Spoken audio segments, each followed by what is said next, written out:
Ukraine জুড়ে রাশিয়ার drone ও ক্ষেপণাস্ত্র হামলায় অন্তত 11 জন নিহত হয়েছে, আহত হয়েছে অর্ধশত।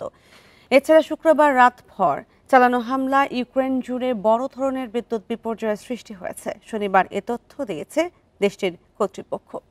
ইউক্রেনের 9টি অঞ্চলে রাশিয়া হামলা চালিয়েছে বলে দাবি করেছে প্রেসিডেন্ট ভলোদিমির জেলেনস্কি। দিনপ্রো শহরে একটি আবাসিক ভবনে ড্রোন হামলায় 2 জন নিহত ও 11 জন আহত হয়েছে।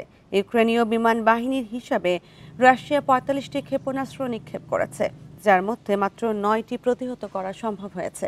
একই সঙ্গে প্রায় 450টি ড্রোনও ছোড়া হয়।